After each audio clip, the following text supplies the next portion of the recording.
Bharatiya Janata party सांसद अनुराग ठाकुर द्वारा विपक्ष के नेता राहुल गांधी को उनकी जाति पूछने पर कांग्रेस राज्य में विरोध प्रदर्शन कर रही है। आज नागपुर में भी कांग्रेस ने अनुराग ठाकुर के खिलाफ प्रदर्शन किया। बर्डे स्थित महात्मा गांधी के पुतले के पास किए गए इस आंदोलन में कांग्रेस पदाधिकारी और कार्यकर्ता बड़ी संख्या में शामिल हुए। कार्यकर्ताओं ने अनुराग ठाकुर के बैनर पर जूते मारे तथा सड़क पर आकर विरोध प्रदर्शन किया। इसके बाद कांग्रेस कार्यकर्ताओं ने अनुराग ठाकुर का पुतला जलाकर विरोध जताया। इस दौरान मीडिया से बात करते हुए पूर्व मंत्री नितिन राऊत और शहर अध्यक्ष विकास ठाकरे ने अनुराग ठाकुर और बीजेपी की आलोचना की।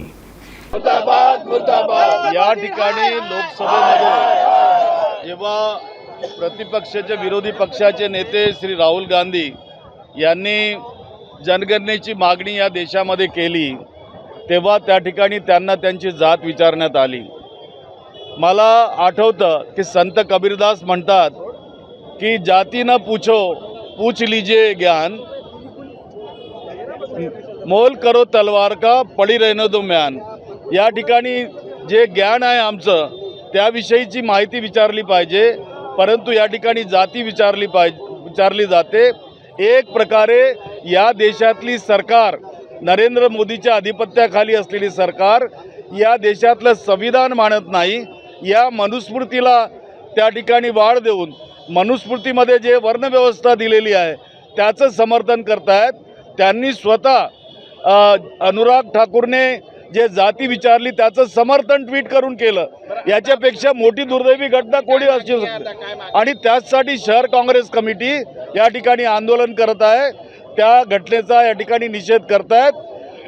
या देशाच्या प्रधानमंत्र्यांनी या संबंधी देशाची माफी मागावी आणि हा देश भारतीय राज्यघटनेने या ठिकाणी चालतो हे सिद्ध करून दाखवावे।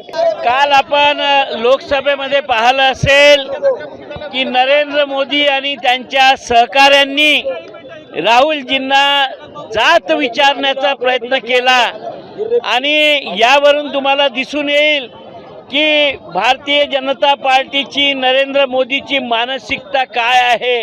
ही जातीयवादी पार्टी आहे हे यांनी सर्वोच्च लोकसभेमध्ये सिद्ध करून दाखवलं आहे। आणि आम्ही वारंवार तेच सांगत होतो की या देशामध्ये सर्व धर्म समभावाचं प्रतीक घेऊन चालणारी काँग्रेस आणि एकीकडे जात विचारणारी भारतीय जनता पार्टी याचा फरक लोकसभेमध्ये जाणवला आणि त्याचा निषेध म्हणून आज या ठिकाणी आम्ही हे आंदोलन करत आहोत। नरेंद्र मोदी यांनी अनुराग ठाकूर याच्या वतीने साऱ्या देशाची माफी मागावी, कारण की नरेंद्र मोदींचा असली चेहरा अनुराग ठाकूरच्या निमित्तानं लोकसभेमध्ये दिसलेला आहे आणि नरेंद्र मोदींनीच माफी मागावी ही सगळ्यांची मागणी आहे।